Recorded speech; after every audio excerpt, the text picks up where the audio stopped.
तलवारों पे सरवार दिए, अंगारों में जिस्म जलाया है, तब जाके कहीं हमने सर पे ये केसरी रंग सजाया है। हर रात के चौथे पहर में एक दौलत लुटती है। हर रात के चौथे पहर में एक दौलत लुटती है। जो जागत है सो पावत है, जो सोवत है वो खोवत है। गुड मॉर्निंग ऑल फ्रेंड्स, रेवा राजस्थानी चैनल में आप सभी का स्वागत है। तो दोस्तों, आज हिंदी कक्षा 12th अध्याय 6 उषा, कवि हैं शमशेर बहादुर सिंह। देखिए उनका जीवन परिचय।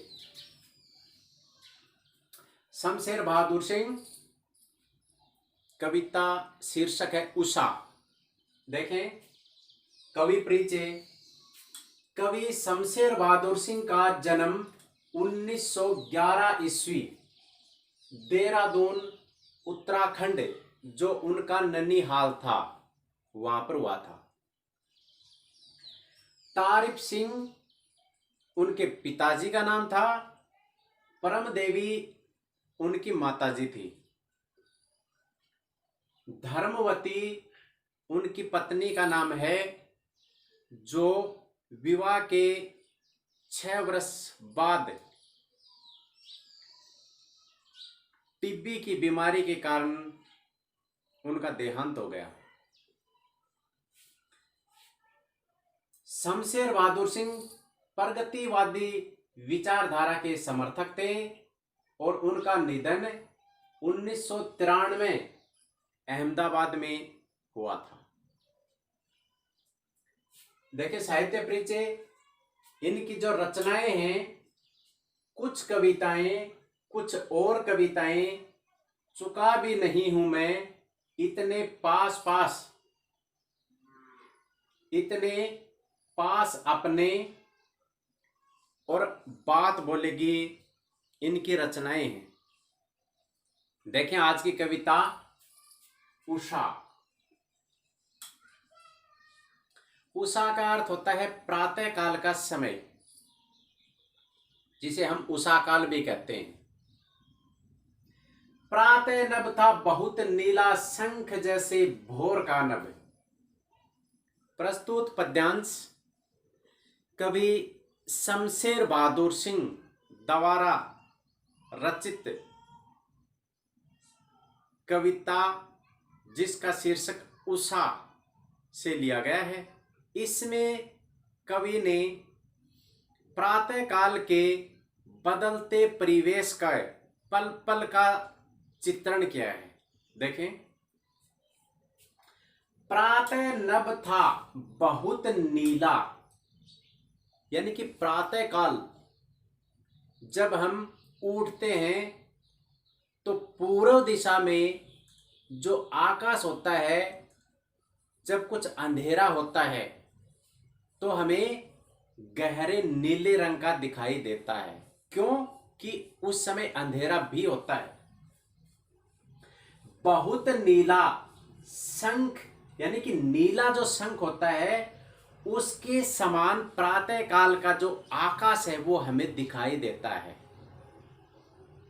यानी प्रातः काल का जो आकाश होता है वो गहरे नीले रंग का होता है, क्योंकि उस समय अंधेरा भी होता है। राख से लीपा हुआ चौका। प्रातः का जो नभ है वो हमें कैसा लगता है, जैसे रसोई का जो आंगन होता है, उस आंगन को हमने राख से लीपा है। यानी कि राख जैसे रंग का हमें आकाश दिखाई देता है। पंक्ति में उत्प्रेक्षा अलंकार है। कवि ने कल्पना कर संभावना व्यक्त की है। अभी गीला पड़ा है,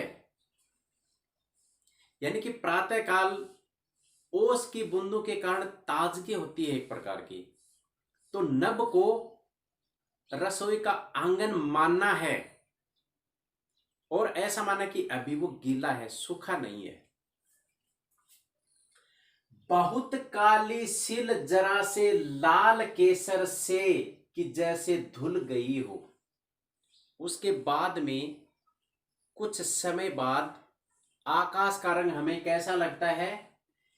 काली सिल, यानी कि सिल का अर्थ होता है पत्थर, कि काले रंग का जो पत्थर है वो लाल केसर से केसर जो कश्मीर में पैदा होती है, जिसके फूल का रंग लाल और पीला मिला जुला होता है, केसरिया रंग के समान। लाल केसर से कि जैसे धुल गई हो,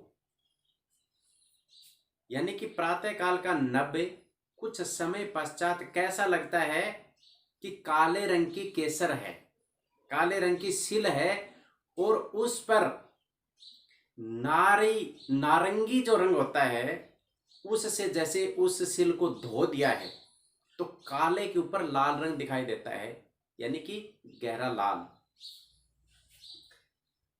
धुल गई हो सलेट पर या लाल खड़िया चाक मलदी हो किसी ने।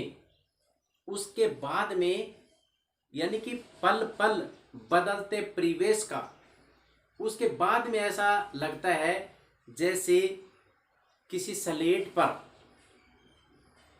यानी कि श्याम पट्टिका जो होती है जिस पर हम खड़िया से लिखते हैं पहली दूसरी कक्षा के अंदर, तो ऐसा लगता है सलेट पर लाल खड़िया चाक मलदी हो किसी ने, यानी कि सलेटी रंग के ऊपर उस पर लिखने का जो चाक होता है उसको किसी ने मल दिया हो। तो ऐसा रंग हमें प्रातःकाल पूर्व दिशा में दिखाई देता है। नील जल में या किसी की गोर झिलमिल देह, कुछ थोड़े समय बाद जब सूर्य की किरणें निकलती हुई हमें दिखाई देती हैं तब हमें ऐसा लगता है कि आकाश का जो रंग है वो गहरा नीला नहीं होता, हल्का नीला हो जाता है, सागर के रंग जैसा। और सूर्य की किरणें जब निकलते हैं तो वो किरणें या प्रातःकाल का जो सूर्य है वो ऐसा लगता है आकाश में जैसे नीले रंग के सागर में कोई गोर वर्ण की युवती स्नान कर रही है और वो किरणें उसमें झिलमिलाती हुई नजर आती है। नील जल में या किसी की गोरे रंग की झिलमिल देह है और जादू टूटता है इस उषा का।